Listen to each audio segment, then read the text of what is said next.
어느덧 여름밤의 더위도 한층 누그러진 9월의 어느 날, 대학생 수지는 친구들과 함께 주말을 맞아 작은 여행을 떠나기로 했다. 그들은 서울 내각에 위치한 조용한 시골 마을에서 하룻밤을 보내기로 하고 인터넷에서 그곳에 작은 펜션을 예약했다.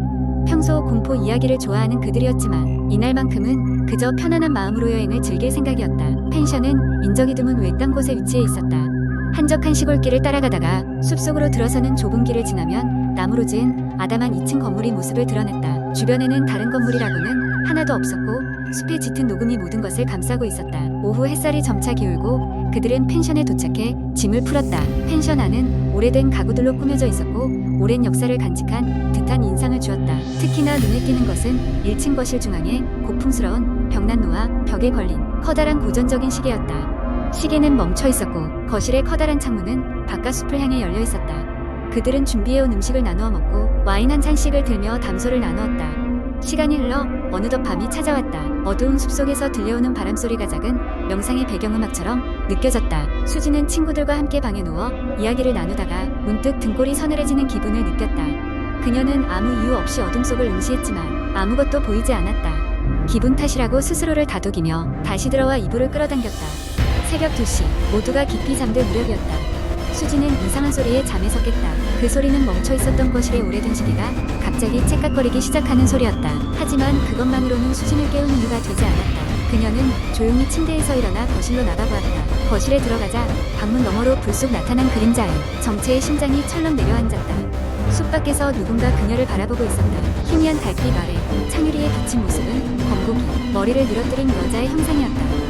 수지는 그 자리에서 얼어붙고 말았고 제자리에 선 채 창문 밖을 응시했다. 그러나 그녀의 눈에 들어온 여자는 잠시 후 서서히 사라졌다. 그녀는 그곳에 서 있었던 자신이 무슨 장난을 당한 것인지 아니면 꿈을 꾼 것인지 혼란에 빠졌다. 다음 날 아침 친구들은 수진의 창백한 얼굴을 보고 무슨 일이 있었던 것인지 물었다. 수지는 밤사이 있었던 일을 조심스레 털어놓았다. 친구들은 처음에는 장난이라고 생각했지만 그녀의 진지한 표정을 보고는 그저 웃어 넘기지 않았다. 그들 중 한 명이 인터넷으로 이곳 펜션에 대한 정보를 검색하겠다며 노트북을 열었다. 인터넷 게시판에서 그들은 섬뜩한 소문을 발견했다. 이 펜션은 예전의 가족 살인 사건의 현장이었다. 부모와 자녀가 모두 싸늘한 시신으로 발견되었고 범인은 흔히 잡히지 않았다. 이 사건 이후 마을 사람들 사이에서는 이곳에서 오싹한 일들이 종종 벌어진다는 소문이 돌고 있었다. 누군가는 이 펜션의 창문 너머로 가족의 영혼이 돌아다니는 것을 봤다고도 했고 멈춰버린 시계가 다시 작동하면서 사건이 재현된다는 이야기도 있었다. 수진과 그녀의 친구들은 이곳에 더 머무를 수 없다고 판단하고 서둘러 짐을 싸고 펜션을 떠났다. 도시로 돌아오는 길 그들은 다시는 공포스러운 이야기를 마냥 즐길 수 없을 것만 같은 기분을 떨칠 수 없었다. 그날 이후 수지는 자주 악몽에 시달렸으며 주변에 시간을 주도면 미리 확인하는 습관이 생겼다. 그녀는 아직도 그날 밤 창문에 비쳤던 형상이 실제였는지 아니면 떠올린 환상이었는지 알 수 없었다. 그래서 때로는 혼자 중얼거리곤 한다.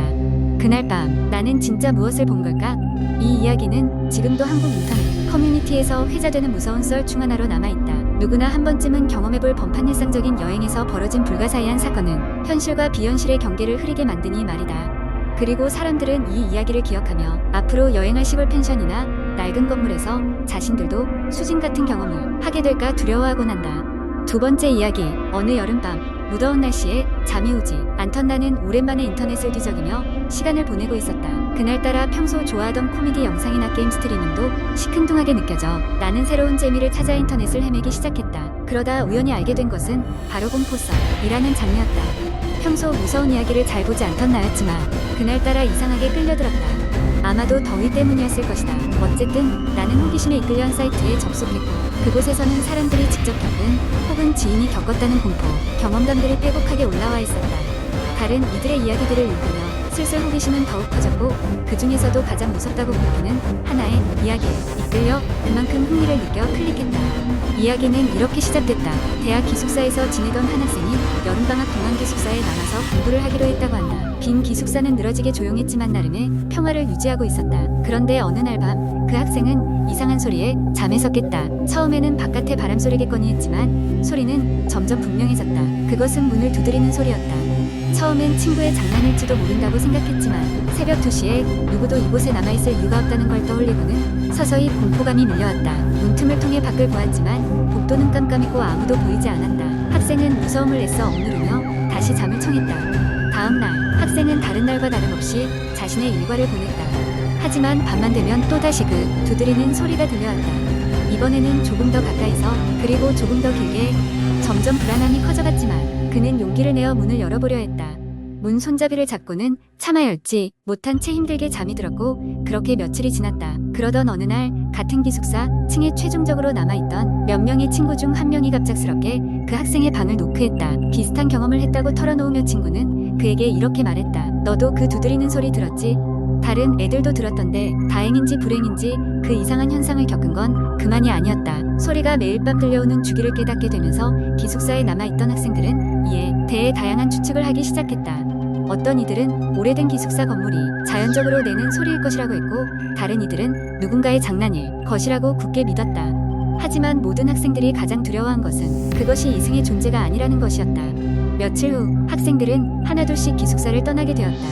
시험 준비가 끝나거나 더 이상은 그 두드림 소리를 견딜 수 없었기 때문이었다. 이야기를 쓴 그 학생도 결국 방학이 끝나기 전 기숙사를 떠났지만 자신의 방에서 마지막으로 짐을 챙기던 날 밤 그 두드림 소리는 아예 끊이지 않았다. 두려움이 극에 달한 그는 결국 복도로 뛰쳐나가 아무도 없는 복도를 향해 소리를 질렀다. 누구야? 대체 왜 이러는 거야? 그 순간 불이 깜빡거렸고 복도 끝에서 멀어지는 발소리가 들렸다. 그리고 복도에 작은 그림자가 나타났다 사라졌다. 그날 밤은 마지막으로 그 소리를 들은 날이었다. 종강 후 그 기숙사는 폐쇄되었고 이야기는 그곳에 대한 힌트를 남긴 채 끊겼다. 하지만 그날 이후로 인터넷에는 계속 그 기숙사를 배경으로 한 새로운 이야기들이 등장했다. 여전히 누구도 그 두드림 소리의 정체를 알지 못했지만 매년 여름이 되면 그 기숙사를 찾는 사람들이 있었다. 그리고 그 사람들은 하나같이 똑같은 말을 했다. 이제 그 두드림 소리가 멈췄다고. 그러나 정말 멈춘 건지 아니면 다른 장소로 옮겨간 건지는 아무도 알지 못했다. 그 후에도 나는 그 두드림 소리를 생각하면서 한동안 잠을 이루지 못했다. 이야기는 끝났지만 그 여름밤의 공포는 한동안 나를 쫓아다녔다. 세 번째 이야기. 한국의 인터넷 커뮤니티와 게시판에는 수많은 공포썰이 공유되고 그중 일부는 오랜 시간 동안 많은 이들의 기억에 남아있습니다. 이 이야기들은 대부분 실화인지 아니면 누군가의 상상인지 분간하기 어려운 경우가 많습니다. 이번에는 그런 이야기 중 하나를 길게 풀어보겠습니다. 어느 여름밤 한 남학생이 있었다. 그는 평범한 대학생으로 방학을 맞아 오랜만에 시골에 있는 할머니 댁을 방문하게 되었다. 할머니의 집은 오랜 세월을 간직한 전통 한옥으로 주변에는 인적이 드물었다. 특히 밤이면 바람소리와 풀벌레 소리 외에는 아무 소리도 들리지 않았다. 본격적인 여름밤의 습기와 더위가 걱정되었지만 도시에서는 느낄 수 없는 자연의 정취를 만끽할 수 있다는 생각에 남학생은 즐거워했다. 하루하루가 빠르게 지나갔다. 할머니와의 대화, 마당에서의 햇살 받기, 근처 계곡으로 물놀이를 다녀오는 등 일상적인 시골 생활을 즐기며 시간은 흘러갔다. 그런데 어느 날 밤 잠이 들려는 찰나 이상한 소리를 들었다. 마치 누군가 집안을 걷는 듯한 발자국 소리였다. 남학생은 처음엔 그것이 할머니일 거라 생각하고 대수롭지 않게 여겼다. 그러나 그 소리는 할머니의 방향과는 반대쪽에서 들려오는 것 같았다. 그리고 그 발자국 소리는 점점 다가오는 듯했다. 급기야 방문 앞까지 다다랐을 때 멈추었다. 호기심과 두려움이 동시에 밀려왔다. 그는 조심스럽게 침대에서 일어나 문 앞까지 걸어갔다. 문고리에 손을 얹으려는 순간 갑자기 소리가 멈췄다. 한숨을 내쉬며 차라리 문을 열고 확인하기로 마음먹었다. 문을 열었지만 복도에는 아무것도 보이지 않았다. 두리번거리며 주변을 살폈지만 아무런 이상도 없었다. 그저 여름밤의 어둠만 그의 앞을 가로막고 있었다. 이튿날 아침 남학생은 할머니에게 밤에 있었던 일을 말했고 할머니는 잠시 생각에 잠기더니 조용히 말했다. 아무래도 이 집은 가끔씩 예전 주인의 발자국 소리가 들린다고 하더구나. 걱정 말아라. 해치지 않을 거야. 남학생은 할머니의 말을 듣고 당황했지만 할머니가 무척이나 태연해 보여서 더 이상 묻지는 않았다. 다음 며칠간은 아무 일도 일어나지 않았고 그는 서서히 그 밤의 일을 잊고 있었다. 하지만 그의 머릿속에는 해소되지 않는 궁금증이 계속 남아있었다. 이 집의 예전 주인은 누구일까? 그 발자국의 주인은 정말 해를 끼치지 않을까? 어느 날 저녁 남학생은 호기심을 참지 못하고 근처 마을 의노인들에게 집에 얽힌 이야기를 듣기로 결심했다. 마을의 오래된 찻집에서 어렵사리 몇몇 노인들과 이야기를 나눌 수 있었다. 노인들은 집안에서 들렸다는 발자국 소리에 대해 알고 있는 듯보였다. 몇몇은 그저 전설이라며 대수롭지 않게 얘기했지만 한 노인이 조용히 속삭였다. 그건 그 집의 주인이 살아있을 때 항상 하던 밤 산책 소리일 게다. 그 사람이 워낙에 그 집을 사랑했으니 죽어서도 떠나지 못하고 계속 거닐고 있을 게야. 남학생은 약간의 오싹함을 느꼈다. 저녁 노을이 질 때쯤 그는 할머니 댁으로 돌아오는 길에 여러 가지 생각에 잠겼다. 집에 돌아와서는 할머니를 도와 저녁을 준비했다. 그리고 마침내 어둠이 내려앉았다. 다시 밤이 찾아왔다. 남학생은 침대에 누워 천장을 바라보며 이내 잠에 빠져들었다. 그러나 한밤중 그는 또다시 그 발자국 소리에 눈을 떠버렸다. 그러나 이번엔 걸음걸이가 전보다 느리고 무거운 느낌이었다. 두려움이 몰려왔지만 그는 이번엔 그 소리가 멈추지 않을 때까지 참고 듣기로 했다. 소리는 한동안 방 앞에서 머물렀다가 다시 복도를 따라 거실 쪽으로 천천히 걸어갔다. 남학생은 이불을 움켜쥔 채 숨죽이 채 그 소리를 따라갔다. 그 발자국 소리가 거실에서 멈추었을 때 그는 조용히 방에서 나섰다. 발소리가 사라진 후에도 그의 마음 속엔 묘한 떨림이 가라앉지 않았다. 거실로 들어서자 할머니가 조용히 앉아 있었다. 놀란 눈빛으로 그를 바라보며 너도 들었구나. 가끔씩 돌아다니긴 하지만 그냥 그가 남겨둔 사랑의 흔적이라 생각해. 라며 그의 손을 따뜻하게 쥐어주었다. 그 순간 남학생은 그 발자국 소리가 더 이상 두렵지 않았다. 오히려 그의 주인의 집에 대한 사랑과 그리움이 고스란히 전해지는 듯 느껴졌다.